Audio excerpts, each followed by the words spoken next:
Hello, it's Tracy here. Thought I'd do an update on our UK to France adventures. Today is the 28th of October and it's about 5:15. And so it's quite an interesting day today because we're expecting an announcement from President Macron in a couple of hours, which we suspect is going to say that there's going to be a lockdown in France. We booked our tickets to go back on the 7th of November. And we were planning to stay for 2 or 3 weeks, come back for a week or two and then go back again. But it may be that that can't happen. But let me give you an update anyway as to where we are, that aside.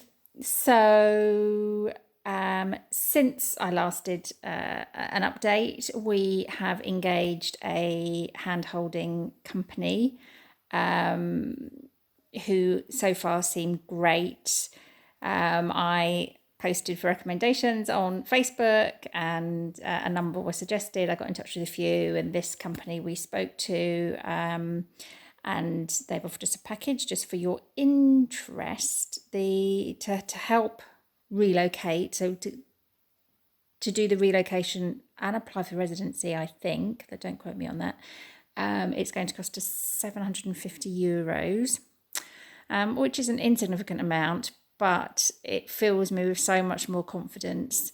I've been feeling somewhat overwhelmed by all the things that there are to be considered, and every time we feel like we know something happens that makes us question whether indeed that's true or not. One of the key things in that is the status of my business. So we've actually also, through that hand-holding company, been put in touch with an English-speaking accountant in France who we've had a telephone meeting with, which has also been really helpful. My challenge is that I'm freelance in the UK. What we thought we could do was become a limited company in the UK, go to France, and me invoice my UK company, and become a micro entrepreneur in France. That isn't, in fact, legal, it seems. Making the whole company micro entrepreneur in France is difficult for me because probably about 25-30% of my turnover are expenses. And as a micro entrepreneur, you can't put through your expenses before you're taxed.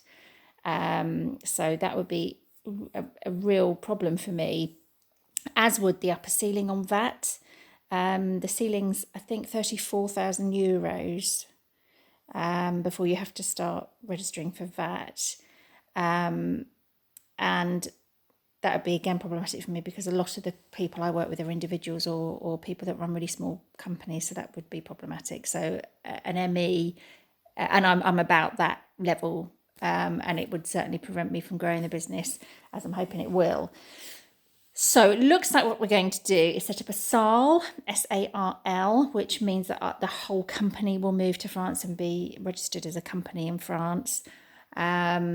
But we're still looking to confirm that with the accountant, because there's another one that's sort of like a mirror of an English company.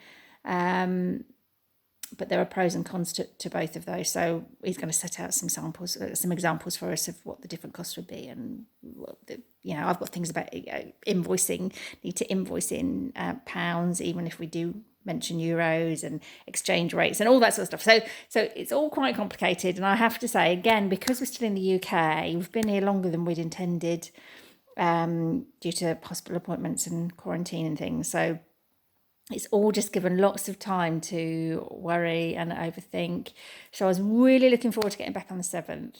But as I say, that may not happen now. I'm rather frustrated. So we talked today about, should we just go and be locked down there, just take a load of food with us and just hunker down there. It would mean abandoning our teenagers, one of whom is 18 tomorrow. But our main problem is that we still haven't got reliable internet. So SF Air had 2 appointments to come and fit our ADSL box that we'd organised before we left, and we've got the box in the flat and it's all ready to be fitted. And both appointments they haven't turned up to. We had a lovely neighbour who was going to sort of see to them for us, so she was waiting in for them, but they haven't arrived, and we can't get to the bottom of that. And actually, we are a bit doubtful about whether the ADSL box will in fact make the difference anyway. So we booked someone to come and do a survey to work out the best solution for us on the 9th.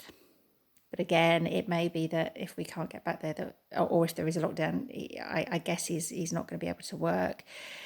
So we can't not be able to work for 2, 3, 4 weeks or whatever that we're in lockdown over there. So it all feels a bit difficult again.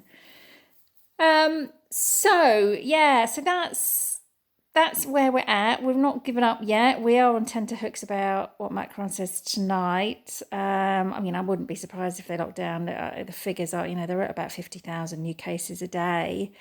And I suspect we're not far behind in the UK, and maybe we'll end up locking down too. So it's all lots of things that are out of anybody's control.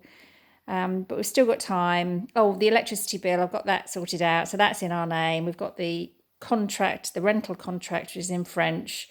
And of course, since I spoke to you last as well, the hub, the online application process has opened again for people to register for residency.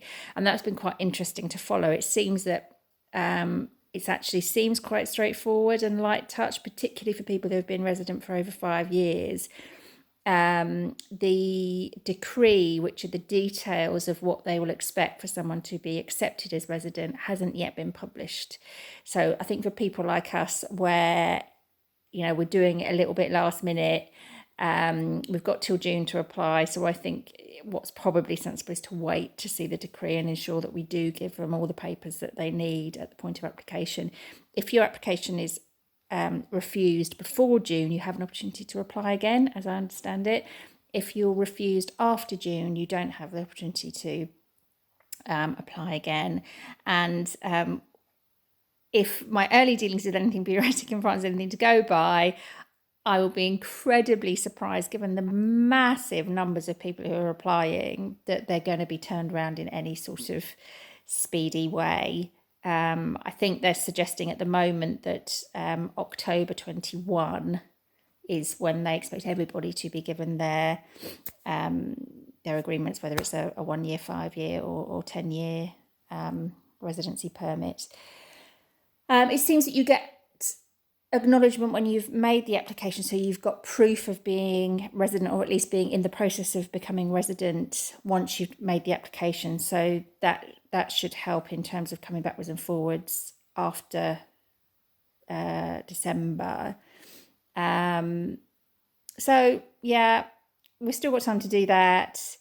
It's just difficult not being there and being able to get everything in place, but we will continue to battle on. It still feels like something that's really, really important for us to achieve. So we'll keep going.